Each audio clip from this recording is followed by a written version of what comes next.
이것은 스승의 목소리이다. 외침과 어루만짐이다. 이 목소리가 회개하기를 원치 않는 사람들에게 말할 때에는 외침이 되고, 비록 불완전하더라도 하느님과 그분의 말씀을 찾아내려는 착한 뜻을, 하느님과 그분의 말씀을 찾아낸 다음에는 자기를 거룩하게 하려는 착한 뜻을 가진 사람들에게 말할 때에는 어루만짐이 된다. 이 사람들에게는 말씀이 친구의 어루만짐이 되고 예수의 축복이 된다. 1944년 2월 15일 예수께서 말씀하신다. 너는 성모교일 저녁에 나의 영적 임종의 고통들을 관상했다. 너는 네 예수가 죽도록 얻어맞아 출혈이 심한 상처들로 자기의 생명이 빠져나가는 것을 느끼는 치명상 입은 사람이나 자기의 힘에 부치는 심리적 외상에 압도된 사람처럼 무너지는 것을 보았다. 너는 이 상처가 커지는 국면들이 나 자신을 억제하고 나를 내리누르는 무게를 견디려는 노력으로 인하여 생긴 혈액순환의 불균형으로 야기된 피 흘림에서 끝나는 것을 보았다. 나는 지극히 높으신 하느님의 아들이었고 지금도 그렇다. 그러나 나는 사람의 아들이기도 했다. 나는 이 장면들에서 똑같이 온전하고 완전한 나의 이 두 가지 본성이 분명히 드러나기를 원한다. 오로지 하느님만이 가지실 수 있는 억양들을 가진 내 말이 내 신성을 입증한다. 내가 너에게 보여주고 참 인간인 내 육체 안에서 겪었고 내가 참 하느님에 관한 내 교리로 너의 영혼들을 가르치듯이 내 인성을 위한 본보기로 너에게 제시하는 내 결핍들과 순환들 그리고 고통들은 내 인성을 입증한다. 시대의 흐름 속에서 내 지극히 거룩한 신성과 내 지극히 완전한 인성 모두 너희의 불완전한 인간성의 파괴 활동을 통하여 그것들의 설명에 있어 폄하되고 왜곡되는 결과에 이르렀다. 너희는 내 인성을 비현실적이고 비인간적인 것으로 보이게 만들었다. 왜냐하면 너희가 불편하거나 악덕과 무신론과 인본주의와 합리주의의 독소로 인하여 손상된 너희 영혼들을 가지고는 더 이상 인정할 수 없게 되었기 때문에 하느님으로서의 나의 모습의 많은 부분들을 부인함으로써 그것을 왜소하게 보이게 만들었기 때문이다.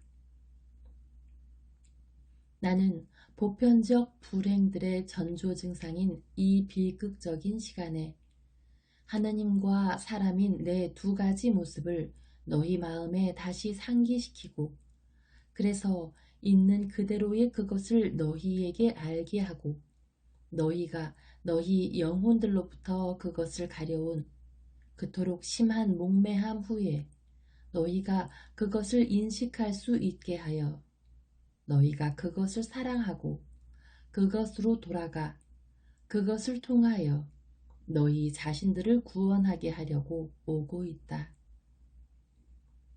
이것이 너희의 구세주의 모습이니 이것을 알고 사랑하는 사람은 구원받을 것이다. 최근 며칠간 나는 내 육체적 고통들을 너에게 알게 해주었다. 그것들은 내 인성을 몹시 괴롭혔다. 나는 내 어머니의 고통과 연결되고 서로 연결되고 교직된 내 정신적 고통들도 너에게 알게 했다. 적도의 밀림에 얽혀있는 칡넝쿨이 그렇듯이 말이다.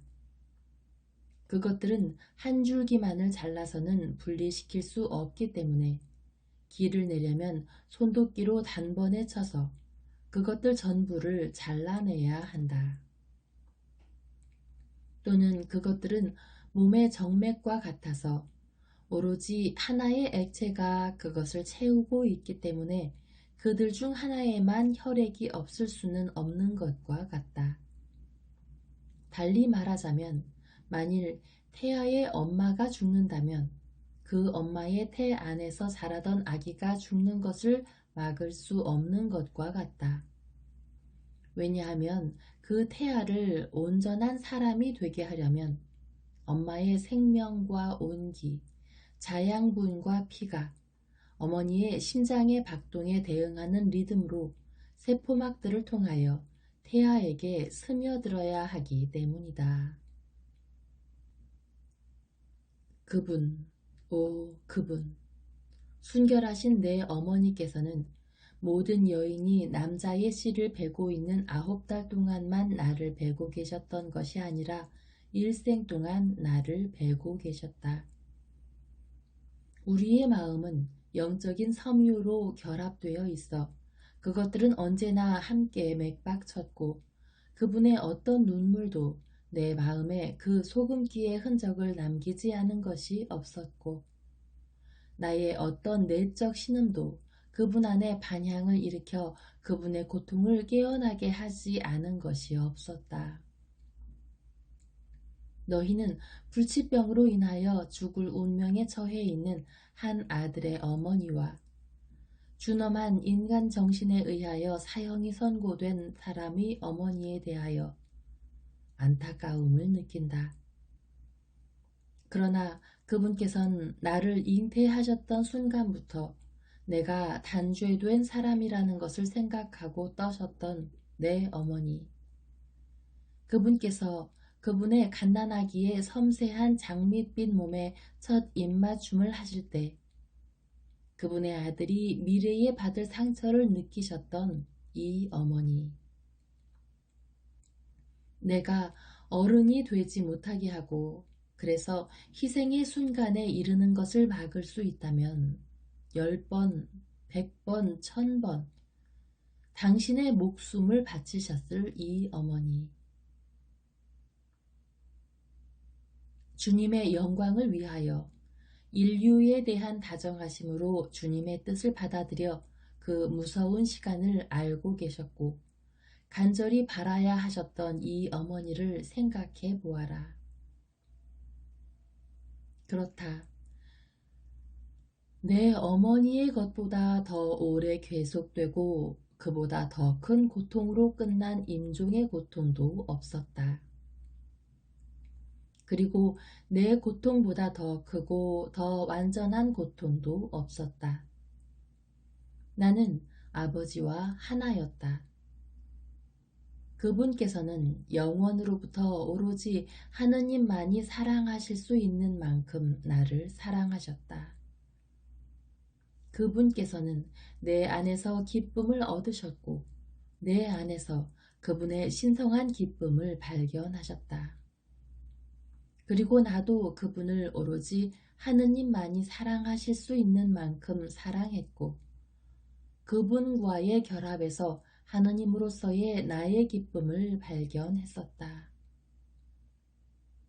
영원으로부터 아버지를 아들과 이어주는 형언할 수 없는 관계는 내 말로도 너희에게 설명할 수 없다. 왜냐하면 내 말이 완전하다 해도 너희의 지성은 완전하지 않아서 너희가 하늘에서 그분과 함께 있지 않고서는 하느님께서 어떤 분이신지 이해할 수도 알 수도 없기 때문이다.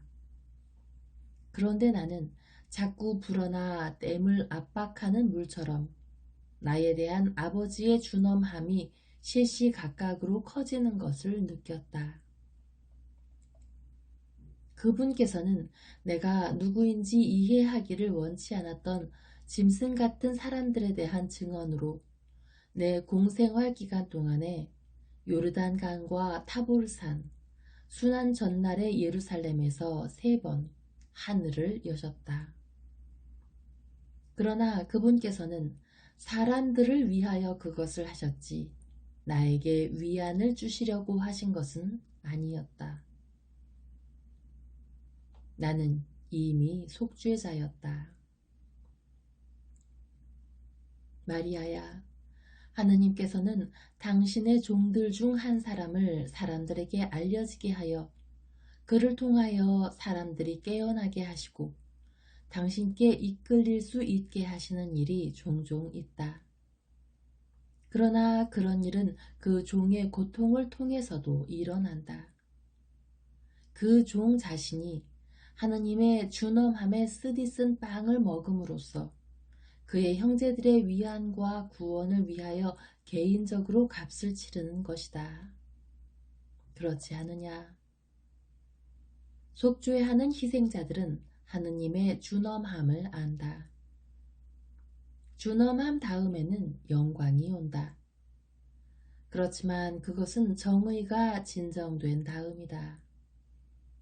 그것은 자기의 희생자들에게 입맞추는 내 사랑과 같지는 않다. 나는 예수이고 구세주이다. 나는 하느님께서 엄한 눈으로 보시고 그분께 버림받는 것이 얼마나 고통스러운지를 개인적인 경험으로 안다. 그래서 나는 결코 엄하지 않고 절대로 아무도 버리지 않는다.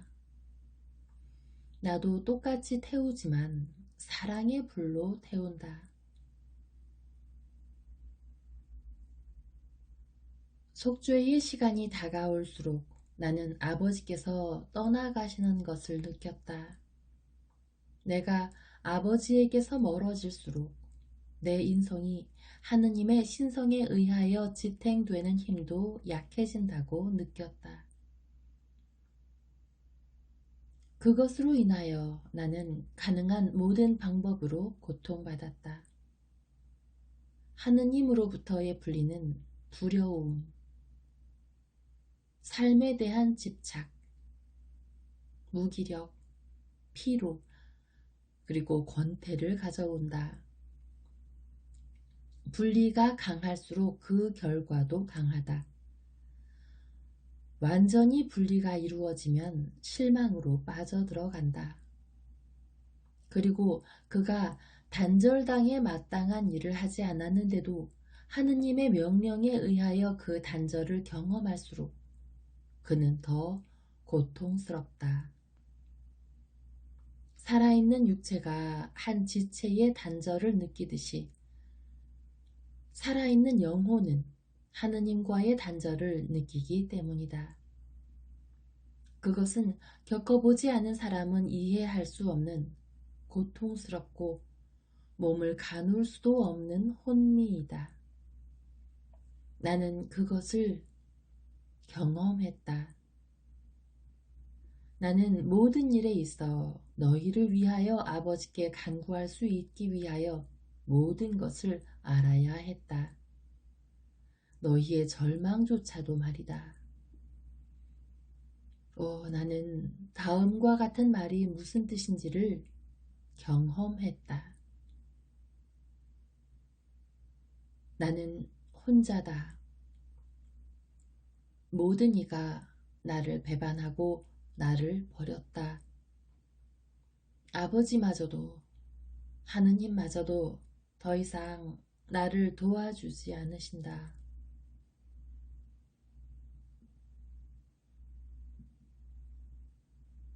내가 절망에 압도된 가엾은 마음들에게 신비스러운 은총의 기적을 행하는 것도 내가 그토록 쓰디쓰고 고통스러운 경험의 잔을 마심으로써 절망의 바다에서 난파하는 사람들이 내가 다치자 구원으로 제공하는 십자가를 거절하지 않고 그것을 붙잡아 내가 그들을 평화만이 다스리는 복된 해안으로 데려갈 수 있게 해달라고 내 사랑하는 사람들에게 요청하는 것도 이 때문이다. 목요일 저녁에 나에게 내 아버지가 필요했는지 여부는 나만이 안다. 나는 한 사람의 가장 큰 두 가지 고통, 즉 지극히 사랑하는 어머니와의 작별과 불성실한 친구를 가까이에 두어야 하는 고통을 이겨내야 하는 노력으로 인하여 이미 임종의 고통을 겪고 있는 영혼이었다. 그들은 내 마음을 태우는 두 개의 상처였다. 어머니는 그분의 눈물로, 친구는 그의 증오로.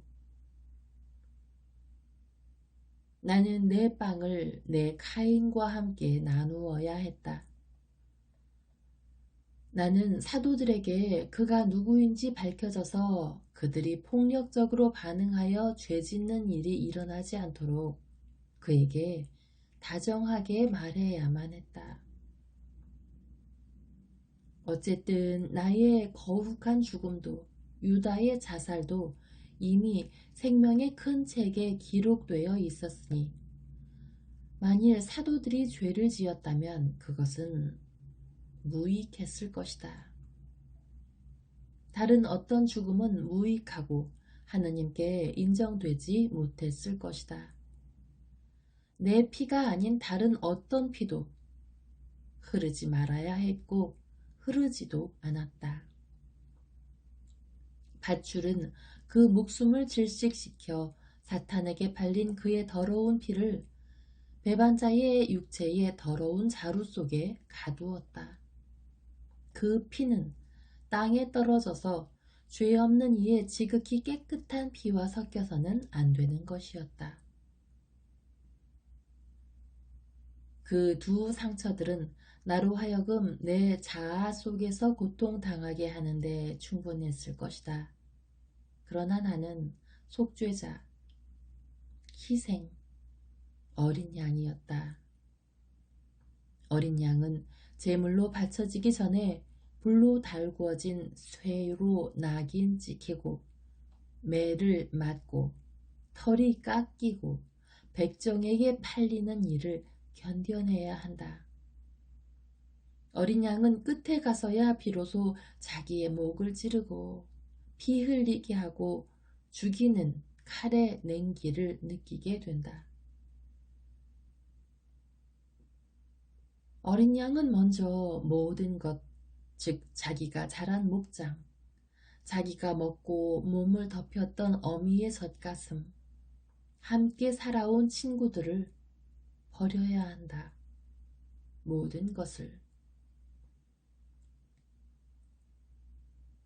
하느님의 어린 양인 나는 모든 것을 경험했다. 그런 이유로 아버지께서 하늘로 물러가고 계실 때 사탄이 왔다. 그는 이미 내 임무의 시초에 와서 나를 그 임무로부터 벗어나게 하기 위하여 나를 유혹했었다. 그가 지금 다시 오고 있었다. 그때는 그의 시간이었다. 마귀의 안식일의 시간. 무수한 마귀의 때가 사람들의 마음을 유혹하는 일을 완수하고 그들로 하여금 이튿날 그리스도의 살해를 요구하도록 결심시키려고 그날 밤에 땅 위에 있었다. 사내들인의 각각의 위원이 자기의 마귀를 가지고 있었고 헤로데는 그의 마귀를, 빌라도도 그의 마귀를 가지고 있었으며 내 피를 그 자신의 위로 부을 한 사람 한 사람의 모든 유다인도 다들 각자의 마귀를 가지고 있었다. 사도들의 곁에도 그들의 유혹자가 있어 내가 번민하고 있는 동안에 그들을 졸리게 했고 비겁해지도록 그들을 준비시키고 있었다. 순결의 힘에 주목해라. 순결한 제자 요한은 모든 사도들 중 마귀의 발톱에서 최초로 빠져나와 즉시 자기의 예수 곁으로 돌아왔고 표현되지 않은 그의 소원을 알아차려 마리아를 나에게로 모셔왔다. 그러나 유다에게는 루시페르가 있었고 나에게도 루시페르가 있었다. 그에게는 그의 마음 속에, 나에게는 나의 곁에.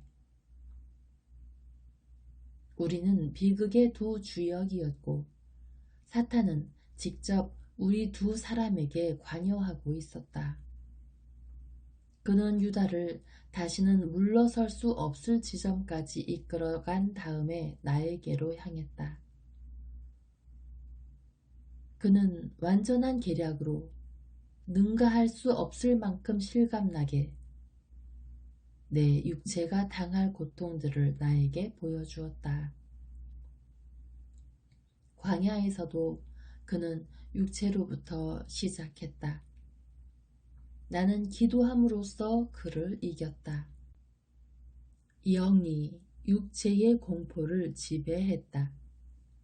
그러자 그는 나에게 내 죽음의 무익함을, 그리고 배은망덕한 사람들을 상관하지 않고 나 자신을 위하여 사랑으로 충만한 부유하고 행복하게 사는 삶의 유익함을 나에게 보여주었다.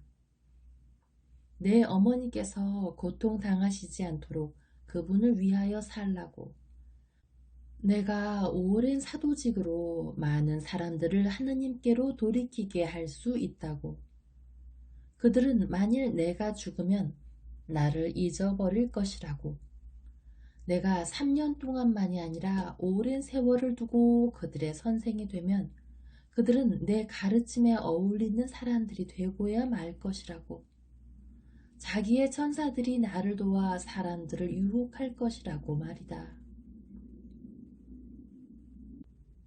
하느님의 천사들이 나를 돕기 위하여 개입하지 않을 것이라는 걸 내가 알 수 없었겠느냐. 하느님께서는 나중에 내가 그분께 인도할 신자들의 무리를 보시고 나를 용서해 주실 것이라고 그는 말했다. 광야에서도 그는 무모한 행동으로 하느님을 시험하도록 나를 설득하려고 했었다. 나는 기도함으로써 그를 이겼다. 영혼이 정신적인 유혹을 지배했다. 그는 내가 하느님께 버림받는 것을 보여주었다. 그분, 아버지께서는 더 이상 나를 사랑하시지 않았다. 나는 세상의 죄들을 짊어지고 있었다. 나는 그분을 혐오했다. 그분께서는 그곳에 계시지 않고 나를 홀로 내버려 두셨다. 그리고 그분께서는 나를 잔인한 군중의 조롱에 넘겨주고 계셨다. 그리고 그분께서는 심지어 나에게 그분의 신성한 위로조차 해주지 않으셨다. 나는 나 혼자였다. 그 시간에 그리스도 곁에는 사탄밖에 없었다. 하느님과 사람들은 거기 없었다. 그들이 나를 사랑하지 않았기 때문이었다. 그들은 나를 미워했거나 나에게 무관심했다. 나는 내 기도로 사탄의 말들을 덮으려고 기도했다. 그러나 내 기도는 더 이상 하느님께로 올라가지 않았다. 그것은 투석형의 돌들처럼 내 위로 다시 떨어져 그 돌더미로 나를 짓눌렀다. 나에게는 항상 아버지께 드리는 애무와 같았고 올라가고, 그래서 아버지의 다정한 애무와 말씀으로 응답되었던 내 기도는 지금은 죽었고 무거워졌고 닫힌 하늘을 향하여 헛되이 울려 퍼졌다. 그때 나는 그 잔 바닥의 쓴맛을 맛보았다. 절망의 맛이었다. 그것은 마귀가 원했던 것이었다. 나를 절망으로 이끌고 자기의 노예로 만들려는 것이었다. 나는 절망을 이겼고 나 혼자만의 힘으로 마귀를 이겼다. 왜냐하면 나는 그를 이기기를 원했기 때문이다. 사람으로서의 나의 힘으로. 나는 사람일 뿐이었다. 그리고 나는 하느님에게서 더 이상 도움받지 못하는 인간에 지나지 않았다. 하느님께서 너희를 도와주실 때에는 세상이라도 어린이의 장난감처럼 들어올리고 지탱하기도 쉽다. 그러나 하느님께서 더 이상 우리를 도와주지 않으실 때에는 꽃 한 송이의 무게라도 우리에게는 짐이다. 나는 하느님을 섬기고 너희에게 생명을 줌으로써 너희를 섬기기 위하여 절망과 그것의 창조자인 사탄을 이겼다. 그러나 나는 죽음을 알게 되었다. 그것은 십자가에 못 박힌 육체의 죽음만은 아니었다. 육체의 죽음은 그토록 두렵지는 않다. 그것은 견딜 수 있는 모든 한계를 초과하는 노력으로 인한 외상으로 심장이 터지고 피를 흘리며 승리한 후에 쓰러지는 전사의 전적으로 의식적인 죽음이었다. 그리고 나는 피를 땀처럼 흘렸다. 나는 하느님의 뜻에 충실하기 위하여 피를 땀처럼 흘렸다. 그런 이유로 내 고통의 천사가 내 희생을 통하여 구원된 모든 사람들의 희망들을 내 죽음에 대한 약으로 나에게 보여주었다. 너희의 이름들, 각각의 그 이름은 내 핏줄들을 살아나게 하고 그것이 움직이게 하기 위하여 그것들에 주입된 한 방울의 약이었고 그 이름 하나하나가 나에게는 돌아오는 생명, 돌아오는 빛, 돌아오는 힘이었다. 나는 잔인한 고문을 당하는 동안에 인간으로서의 내 고통을 외치는 것을 피하고 하느님에 대하여 절망하지 않고 그분께서 그분의 희생에게 너무 엄하시고 불의하시다고 말하지 않기 위하여 너희의 이름들을 나 자신에게 되뇌었고 너희를 보았다. 그때부터 나는 너희를 축복했다. 그때부터 나는 너희를 내 마음속에 간직했다. 그리고 너희가 땅 위에 있어야 할 시간이 왔을 때 나는 세상에 새로운 사랑의 꽃 한 송이가 태어났고 그 꽃이 나를 위하여 살 것이라고 생각하고 몹시 기뻐하며 하늘 밖으로 몸을 내밀어 너희가 오는 길에 함께 했다. 오, 나의 복된 자들이여, 죽어가는 그리스도의 위안이여, 내 어머니, 사랑하는 제자, 경건한 여인들이 내 죽음의 현장에 있었다.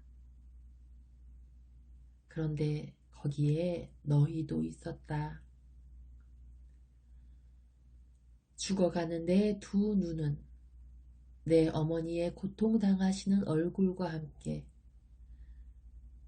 그 다정한 얼굴이 너희를 구원했기 때문에 하느님이 희생하실 만한 가치가 있는 너희의 그 다정한 얼굴들도 보았고 그래서 기쁘게 눈을 감았다.